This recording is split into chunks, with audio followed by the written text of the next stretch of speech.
Chakshura unmilitam nina tasmai Shri Gurave namaha. Mukam karoti vachalam pangam mangayate garim. Yakripa tamaham bande Shri Gunandina taranam. Nama Om Vishnu Padaya Krishna Pristaya Bhutale Srimate Bhaktivedanta Swami Namane. Namaste Saraswati Devi Gauravani Pacharane Nirashesha Shanyavari Vastachade Satarane. Jai Shri Krishna Chaitanya Prabhu Nityananda Shri Advaita Gadadhar Shivasadi Gaura Bhaktivinoda. Hare Krishna Krishna Krishna Hare Hare Hare Rama Hare Rama Rama Rama Hare Hare. This is a prayer, part of a prayer, by Dhruva Maharaj. And I think it's pretty clear, at least from the verse and commentary that we spoke of, that what he's asking for here in this verse. To briefly summarize, he's asking the Lord, with whom he actually has achieved personal darshan. And we'll get to how he got there, because it's remarkable, you know, how somebody gets personal presence of the Lord. Not only does one get personal presence, but the Lord actually descends to come before the devotee. It says, "Here I am."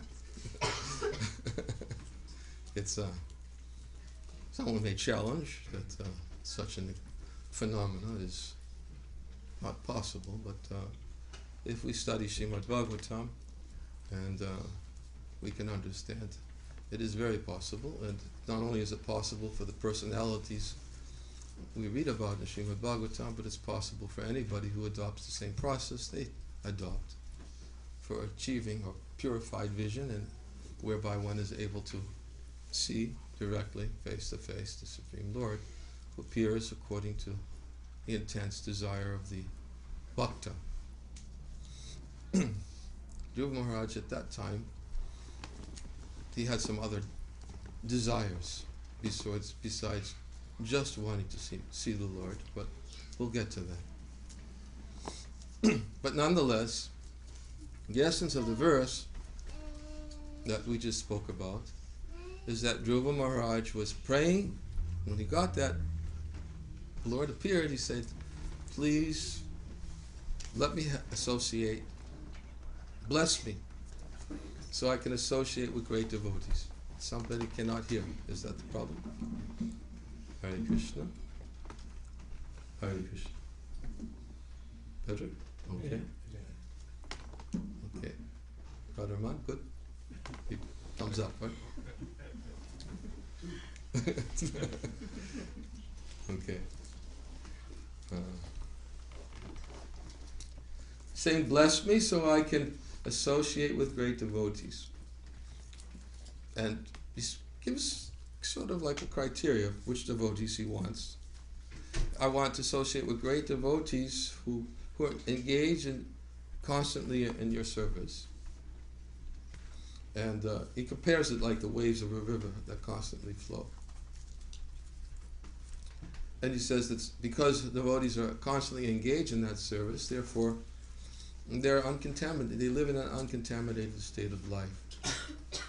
And then he says that by associating with them, I will surely be able to cross the ocean, nascent oceans of material existence, which is filled with the waves of blazing fire-like dangers. He says, not only that, but it'll be easy for me. Because I'm becoming mad to hear about your transcendental qualities and pastimes, which are eternally existent. So, this verse is contained within many, many verses spoken by Dhruva Maharaj after he achieved the fulfillment of one of his main desires, which was to get the association of the Lord, so he could ask the Lord for something else.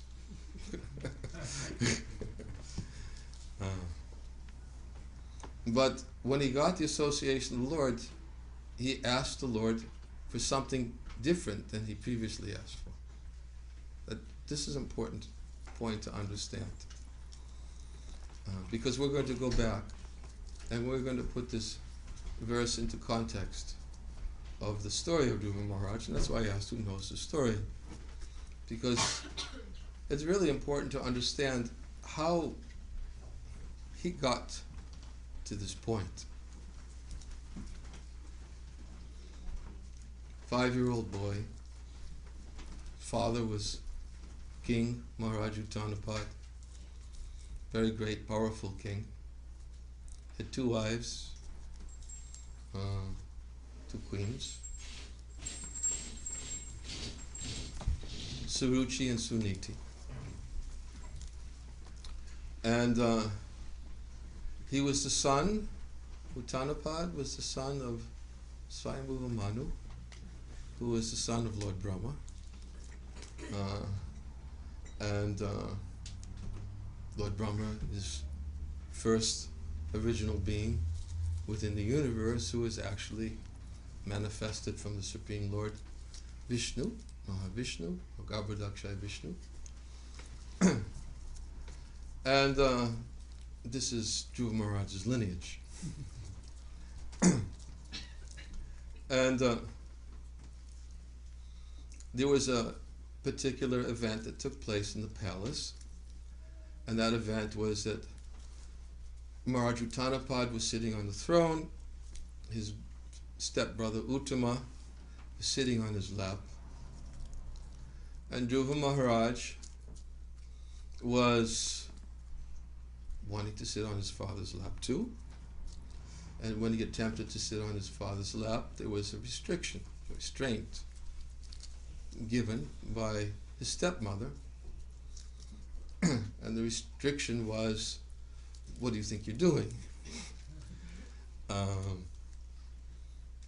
Essentially, she told Dhruva Maharaj that you didn't take your birth from my womb, so therefore don't think you have the same privilege as your stepbrother to sit on your father's lap.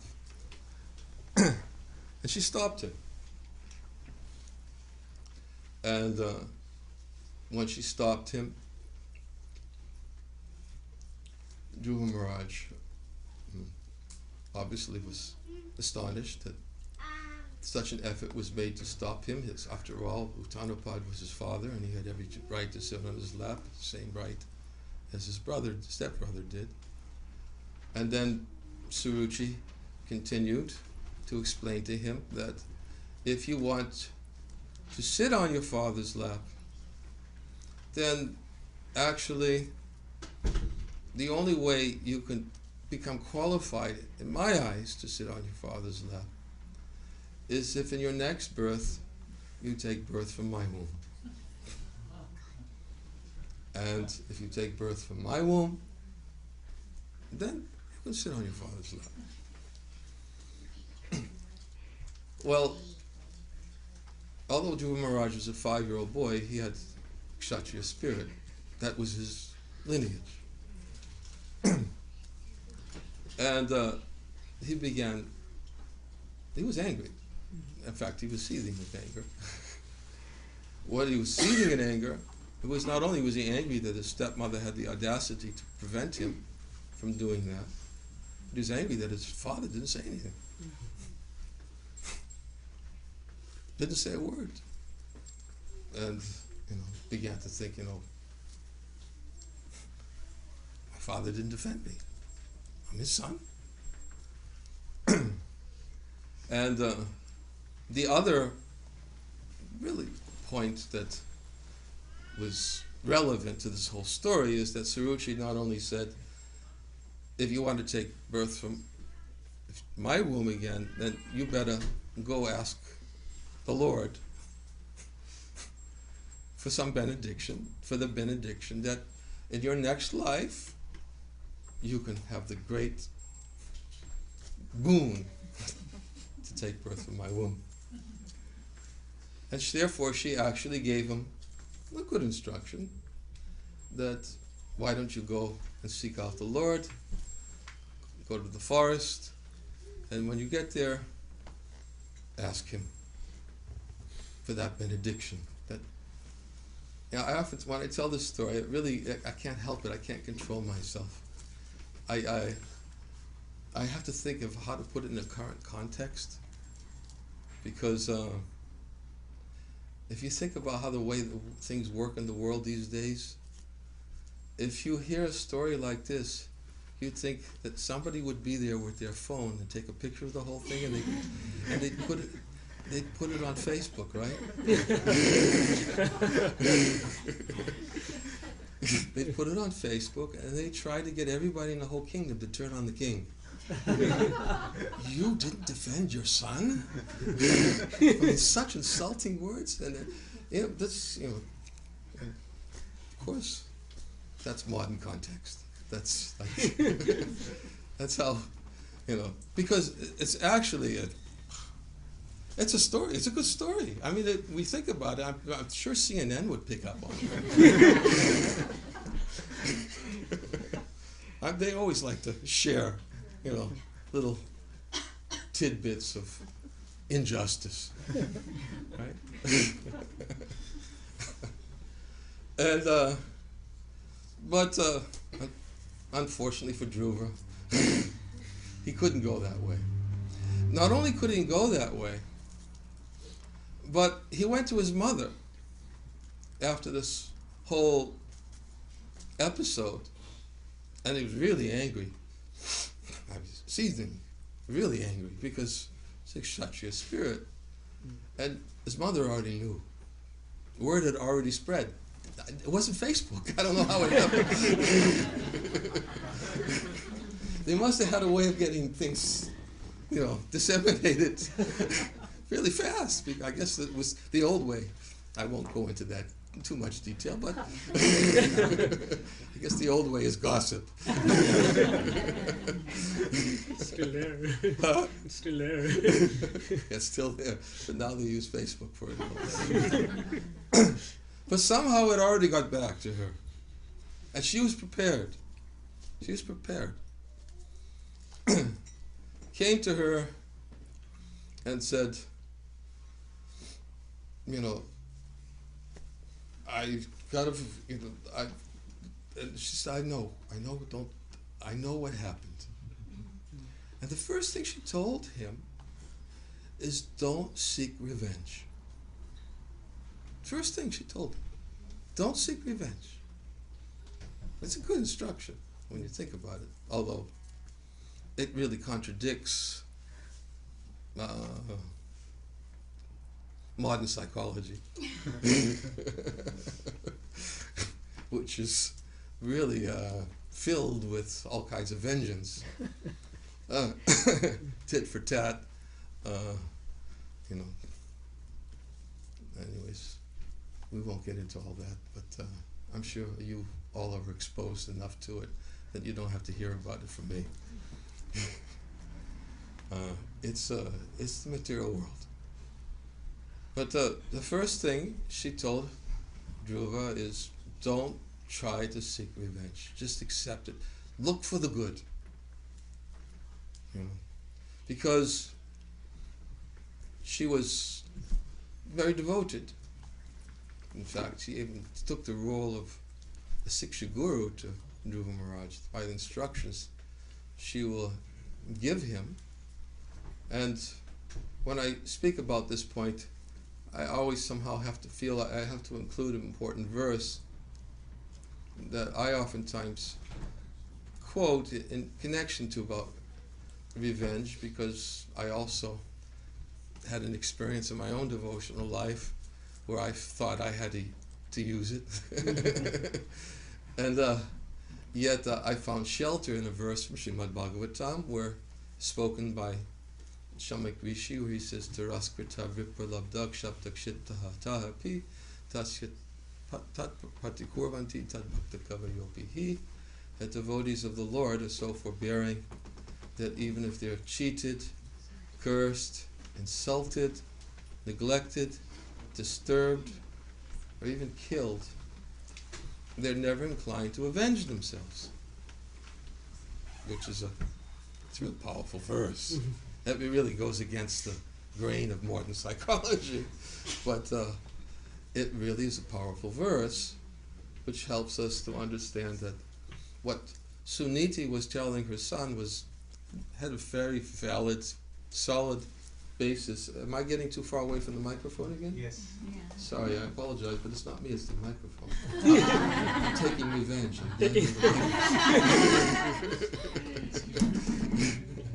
The microphone is falling into Maya.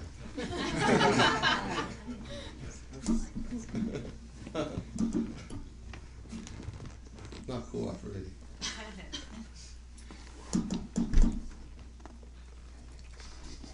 So Suniti, she gave very, very good instruction. She said, she told him, why don't you listen to what your stepmother said? She said, why don't you go to the forest and seek out darshan of the Lord? And sounds like a good proposal, pretty auspicious pursuit. And she recommended that he go to the forest and do just that.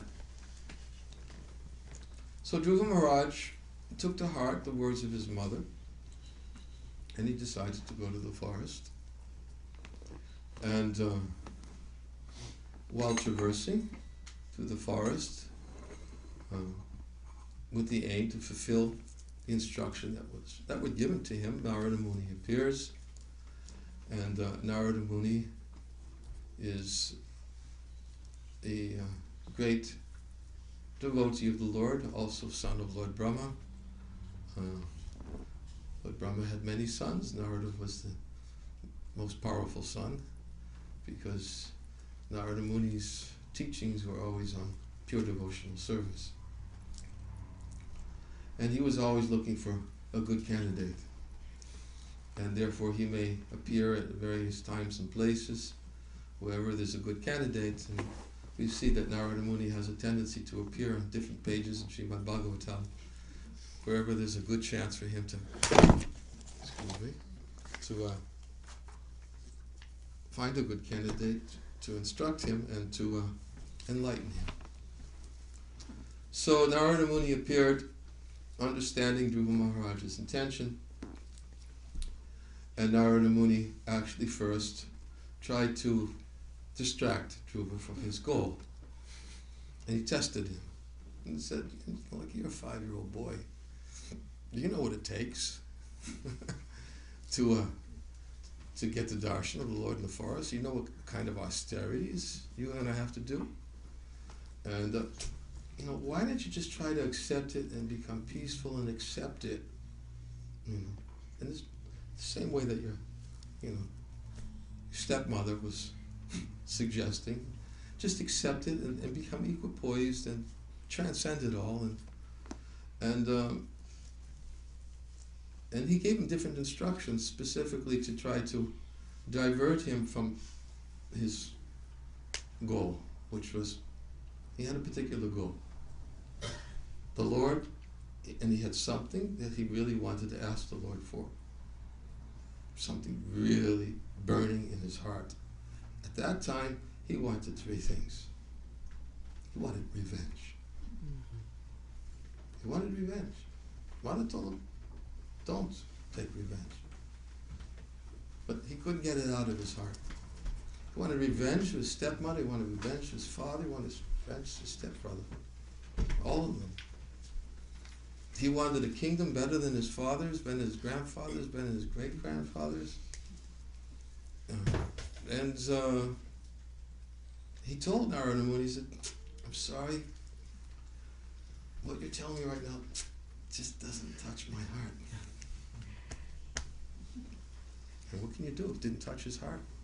So when I said, well, Narada Muni he wasn't potent enough to touch Dhruva Maharaj's heart. But actually, Dhruva Maharaj had such strong determination that Narada Muni, expert as he is, said, okay, I'll give you a method by which you can actually achieve the darshan of the Lord.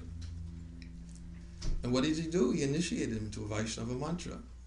Om Namo Bhagavate Vasudevaya. Told him to chant this Vaishnava mantra, and he gave him a recommendation of the different austerities he should perform. He should go to the forest of Madhuvan, perform very severe austerities on the banks of the river Yamuna, and by so doing, if he follows instructions, he says very quickly you will actually get the darshan of the Lord. So, connected with Dhruva. And he had, that strong connection, although previously what was said somehow didn't connect, this one connected. So he performed his austerities, and if I go into too much detail of all the austerities, I might digress too much. But suffice it to say that his austerities were so severe that he began actually, he stopped eating.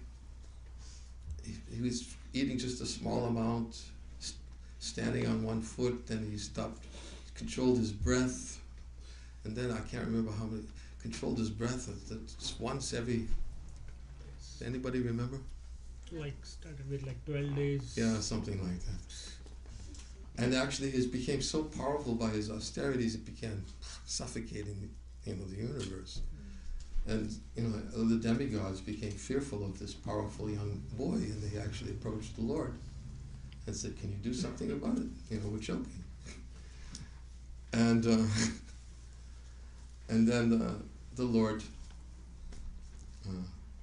then Dhruva, who was in deep meditation at that time on the Lord within the heart, then all of a sudden his meditation broke and the Lord appeared before him.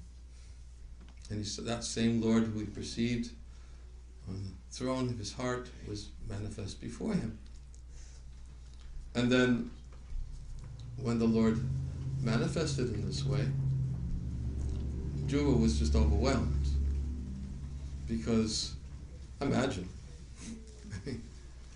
getting darshan of the Lord. I think it was 6 months, 6 months. He actually got darshan of the Lord. And he was driven by this desire. So he began offering prayers to the Lord, glorifying the Lord. And within the context of those prayers was this one verse, that we just read. This is the only thing Dhruva actually asked for at this particular time. Didn't ask all the other stuff. They were all things that he was meditating on, that he wanted. But actually, this is all he asked for. He said, again, "Bless me so that I may associate with great devotees who are always engaged in incessant devotional service to you." So,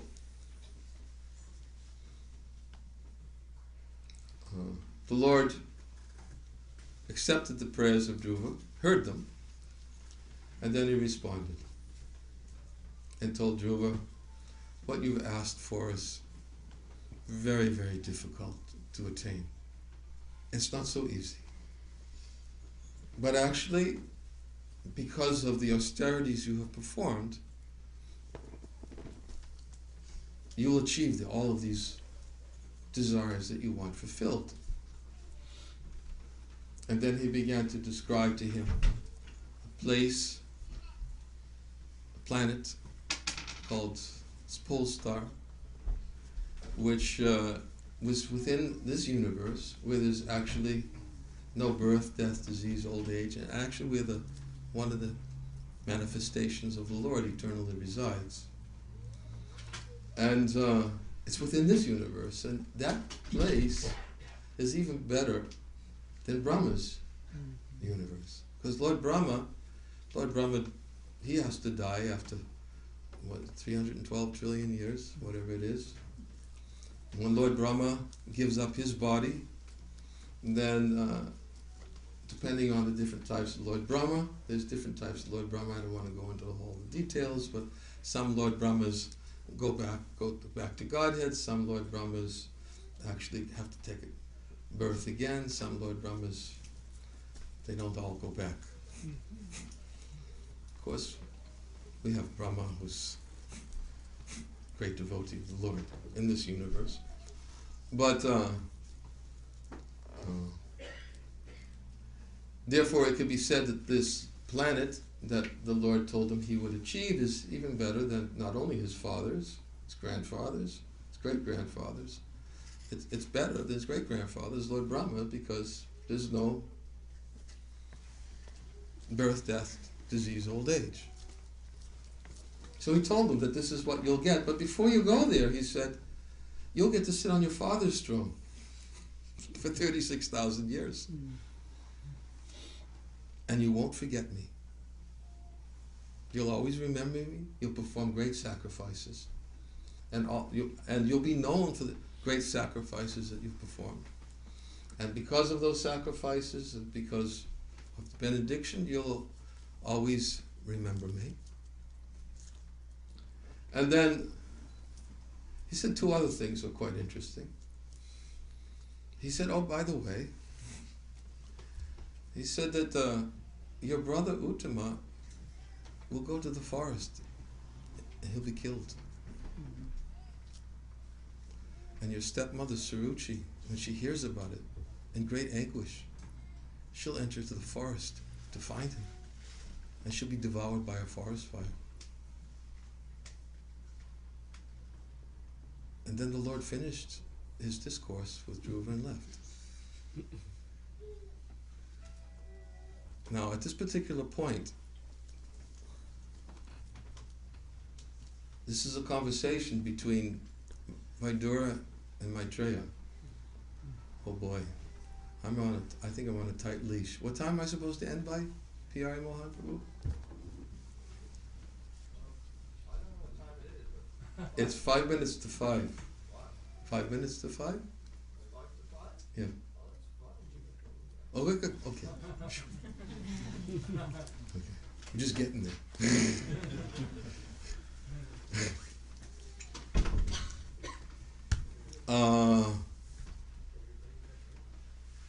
What was I saying? Vidura and Maitreya. Huh?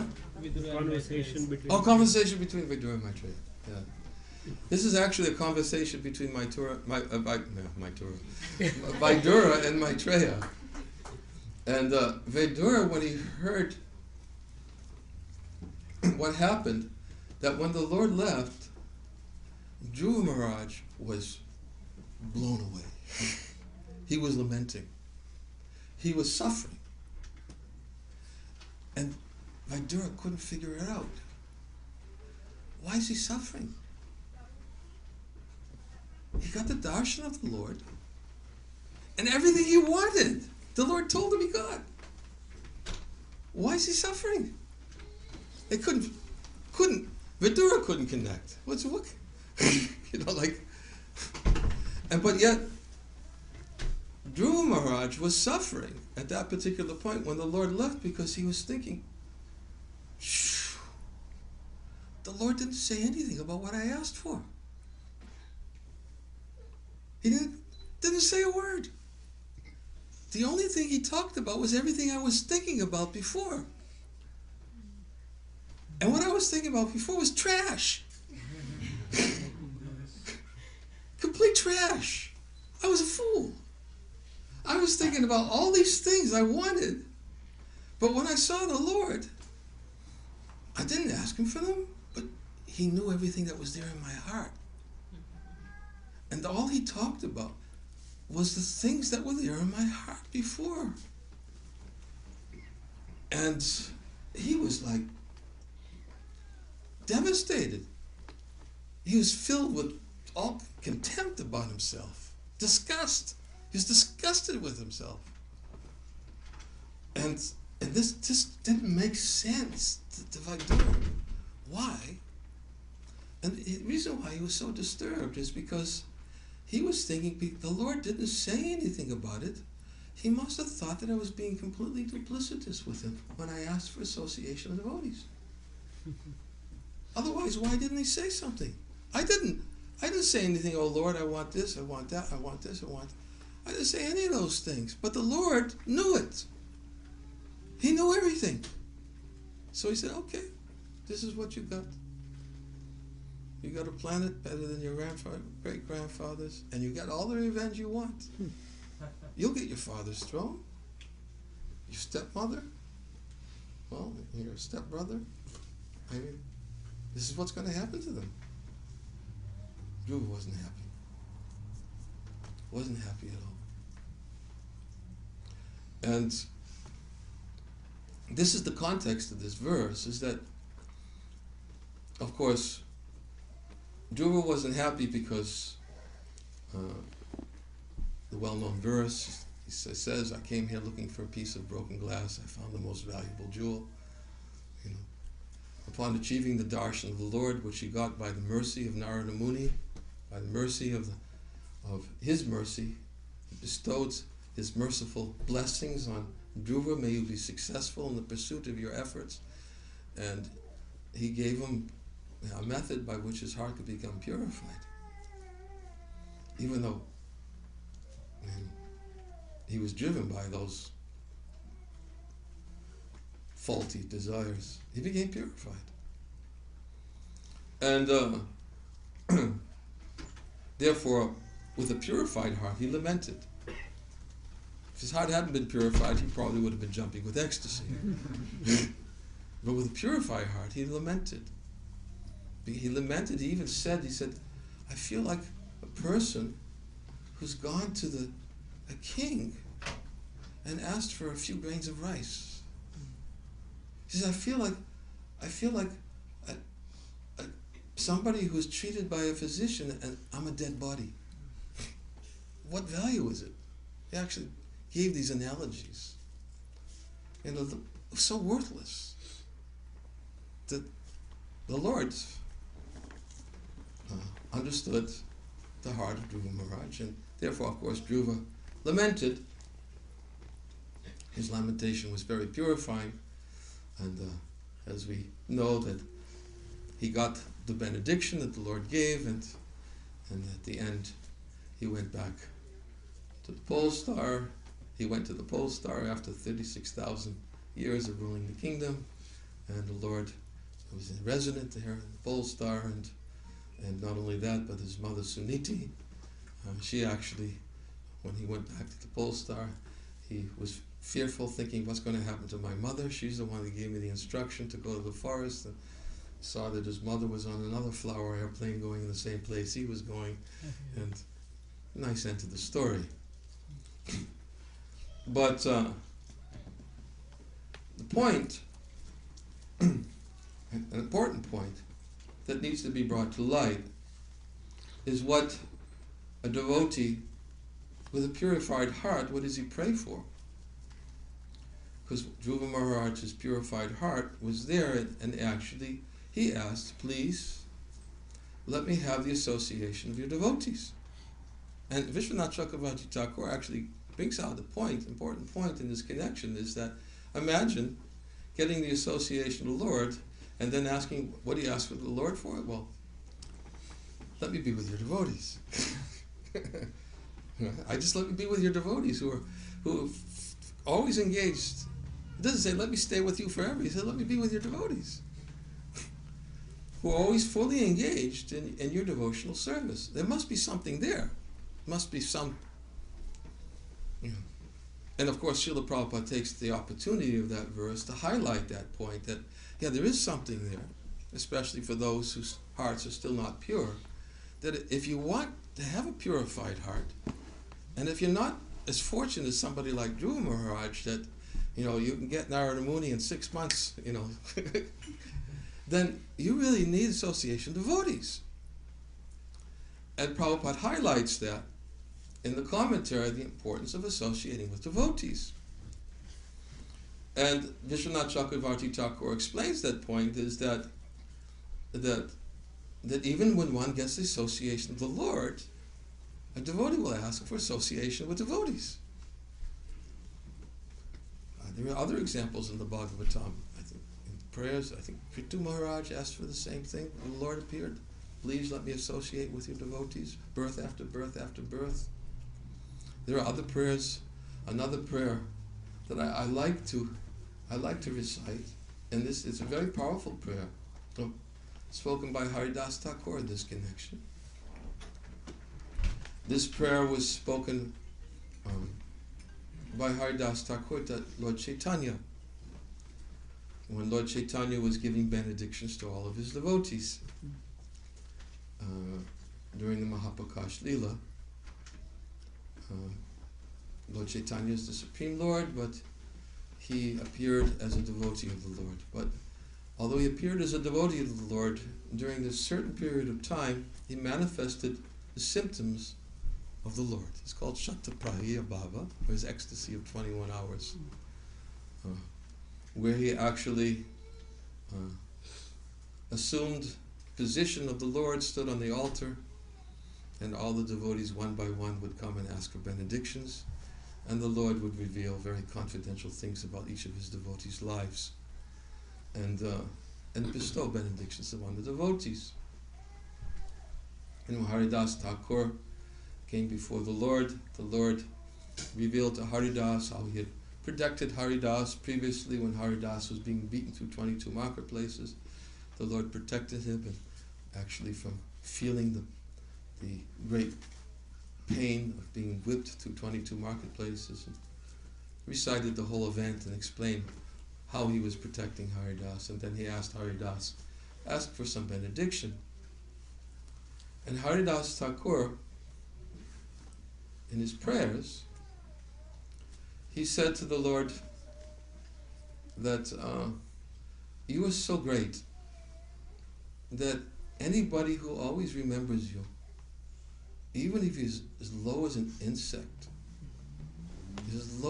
or a worm, but even if he's low as an insect or a worm, if he remembers you, you'll bestow your mercy on them. But even if he's a great king, but if he doesn't remember you, you'll neglect him. He said, but I am very fallen. I'm very low. This is Haridas Thakur speaking about himself. He says, how is it that I'm so fortunate that I'm able to see you? Because I never remember you. What have I done? I never think of you. And then he says, gives so many different examples. He said, Draupadi, she was in great difficulty. What did she think of? Well, she was in great difficulty when she finally understood that there was nothing she could do. She couldn't depend on anyone except the Lord. She remembered you. And you became her sari. And you appeared before her and protected her. Because she remembers you, but I don't remember you. How am I seeing you like this? Pandavas, when they were in great difficulty in the forest, they always remembered you. And they remembered you at that particular time when Durvasa Muni came. They were helpless. They couldn't do anything. But you came and you took the pot, took a small grain of rice from the pot, you ate it, and immediately you appeared before them and protected them. Why? Because they remember you. I don't remember you. Prahlad Maharaj, his father, tried to beat him, kill him. What did Prahlad do? He just simply always remembered you. Even in the face of the greatest adversity. His own father tried to kill him, but he never stopped remembering you. You appeared before him because you never forgot him. He never forgot you. And you protected your devotee Prahlad. Even Ajamil. Ajamil, he used Ajamil as an example. He was fallen, sinful, but he remembered you. At the time of death, he called out his son's name, Narayan, and he remembered you. And you appeared, you protected him. I don't remember you. What qualification do I have? I don't remember you. But the Lord was very easy. He asked Haridas Thakur, he said he wanted everyone to ask for benediction. So Haridas Thakur said, forgive me for being so arrogant and proud.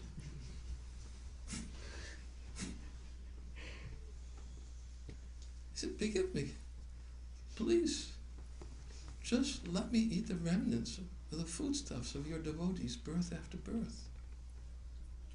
Let me be a dog in the house of your devotees. That was his prayer. Why? Because although I can't remember the Lord, if I'm in the association of your devotees, they won't let me forget you. They won't let me forget you. I have no power to remember you. But in the association of devotees, they won't let me forget you. That's what he prayed for. Although he had the darshan of the Lord, he prayed, give me the association of devotees. Birth after birth after birth. That's what devotees pray for. What a benediction. Why? Because the goal of life is to remember the Lord. And in the association of devotees, as Prabhupada said, and as Dhruva Maharaj said, he said right here, he said, what was the verse?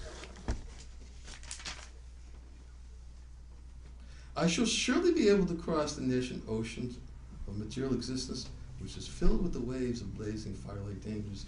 It will be very easy for me, he says. Be very easy for me, because I am becoming mad to hear about your transcendental qualities and pastimes. For anyone who becomes mad after hearing about the Lord, then hearing about the pastimes of the Lord, then the association of devotees, especially, he's described, give me the association of those devotees who talk about you. There's another verse spoken by Narada Muni, the King Pachini Bhasha.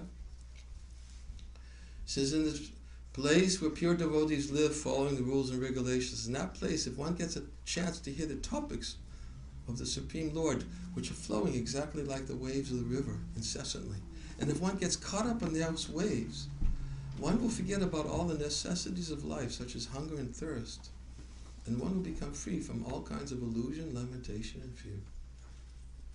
Narada Muni is telling King Pachini Bharsha, he had his own issues too, that Narada Muni was trying to enlighten him about. He was addicted to fruitive activities. But again, same point, association of devotees. So Prabhupada takes advantage of this verse and emphasizes how important this prayer was by Dhruva Maharaj to the Lord, that he was praying to be in the association of devotees so he may have the opportunity to hear the glories of the Lord again and again and again. And Srila Prabhupada says that if one's trying to be aloof from the association of devotees, it's going to be very difficult. He's living in hallucination, he says. And he concludes his commentary by saying that it is possible to mature in devotional service only in the association of devotees. So, I mean, there's more I could say on this topic, but I think the point, we try to present it in a way to understand how great it is to have that kind of a desire, so great that all the other desires that were there in Dhruva Maharaj's heart were just like. Prabhupada also makes the point, he says if one goes before the Supreme Lord in one commentary and with a desire for the fulfillment of material desires, he said then he'll have to lament in the same way Dhruva Maharaj laments.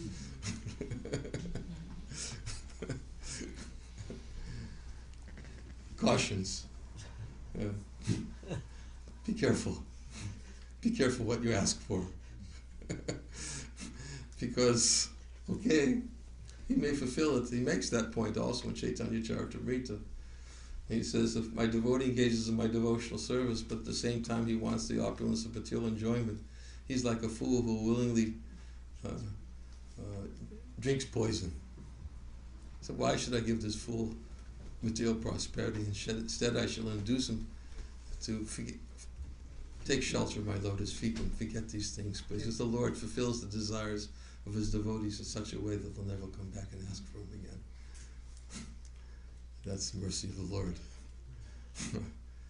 Why you won't come back and ask for it again? Because this is the example right here. We'll just lament. We'll have to lament in the same way Dhruva Maharaj lamented. Better, much better. We should aspire to associate with those devotees who help us to remember Krishna and pray, as our great Vaishnava Acharyas have prayed before us and have taught by their example, that how great and valuable it is to have the association of devotees who help us to remember the Lord. And I was told I have to leave time for questions and answers, or maybe leave time for questions, maybe I don't know about the answers, or comments if anybody has any comments they wish to make. Okay, yes? Hare Krishna. After the Lord gave darshan to Dhruva Maharaj, his heart was completely transformed, and then he asked something spiritual, that is pure devotional service, that is association of pure devotee. But Lord gave something which is material, like the revenge and the kingdom. So instead of giving something spiritual in the beneficial of devotee, why Lord gave something which is not beneficial, like material things? And second question, during the Mahaprakash Leela, Lord Chaitanya Mahaprabhu was calling each devotee one by one. So he called each and every one except Mukunda. Mukunda. Why so? Anyways,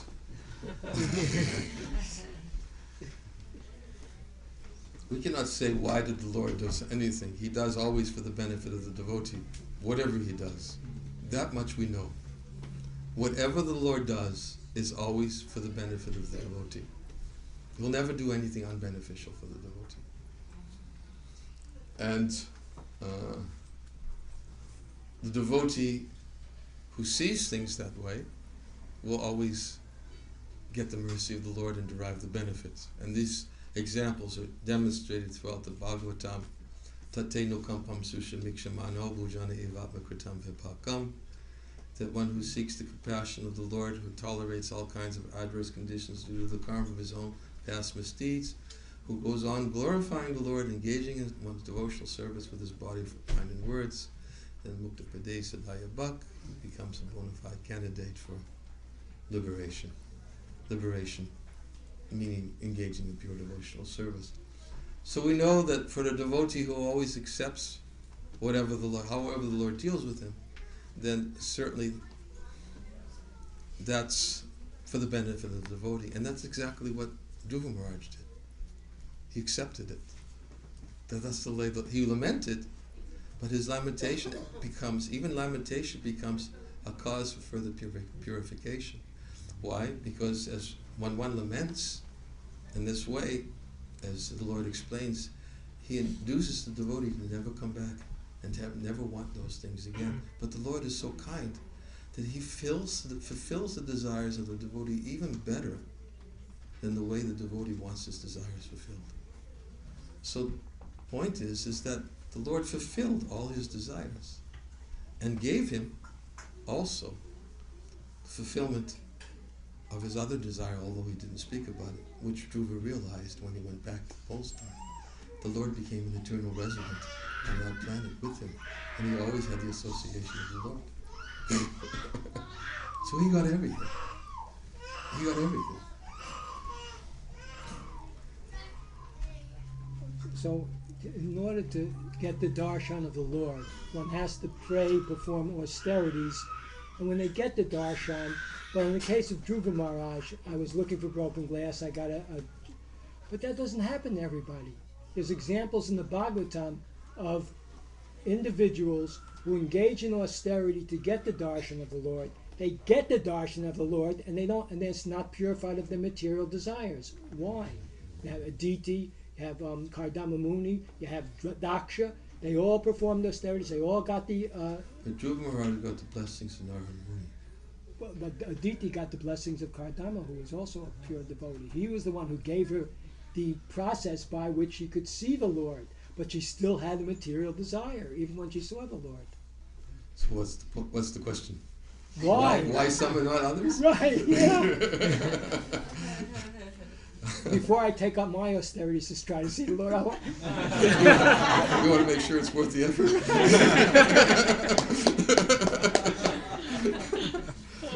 Well, Dhruva Maharaj proves it's worth the effort. And because every decision is up to the Lord. Yeah. He always has the final say. Because he knows what's best. And the devotee always accepts that the Lord knows what's best. He knows if there's still something, like, same thing, like with Narada Muni. Narada Muni got the darshan of the Lord, and the Lord said, hey, Narada, sorry, this is the last time you're going to see me. Right. He knows what's best. He said, why did you say that? Because you're going to hanker for me. And because you'll continue to hanker for me after you see me, then whatever is residual, whatever is left, that will be gone too. So he knows what's left. So the Lord knows best. Even though it may not be so obvious to us reading about it, what's so best, because he gave Daksha the potency to produce offspring. Didn't Daksha sort of have some trouble along the way after that? He had a lot of trouble. Somehow we have to accept that that was the best thing for him. Yeah, well, got the mercy of Lord Shiva. Yeah. Very merciful to him. And actually, when he finally opened up his eyes with the goat head, and he saw Lord Shiva, boy, his heart just... Actually, Prabhupada says that we should approach the holy name in the same mood that Daksha approached Lord Shiva after his eyes were opened. So did I answer your question? You did. Okay. And you still asked about Mukunda Dat. Why? Mukunda Dat, actually the Lord said he was previously associating with impersonalists.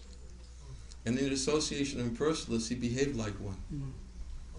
And he said in the association of devotees, he behaves like a devotee, but he was associating with impersonalists, he behaved just like them. And he even said, it's like carrying a club in one hand to hit me over the head and a lotus flower in the other one. So why are you behaving in this way? And therefore, he told Mukunda Dat he'd have to wait 10 million births before he would see him again. But Mukunda Dat, again, showed his true colors. Right? Showed his true colors to how great a devotee he really was. Because when he heard that he will see the Lord again, 10 million births became completely irrelevant to him, and he was in ecstasy. And all he heard was, he will see again, and he began dancing in ecstasy. I will see, I will see, I will see. And when Lord Chaitanya saw how Mukunda reacted to his statement, then he told Srivas, tell Mukunda Dat to come here. I want to see him now. 10 million births reduced to a few seconds. He knows the heart. The Lord knows the heart better than anyone, and he knows what it takes to make the devotee qualified to see him and to come to him. So, I think I've reached my time. I know the heart of P.R. Mohan. I'm supposed to follow a schedule, right? Is there more time for questions? Well, I think that we have to get rid of some people. Who came here just for prasadam? Is that what you're saying?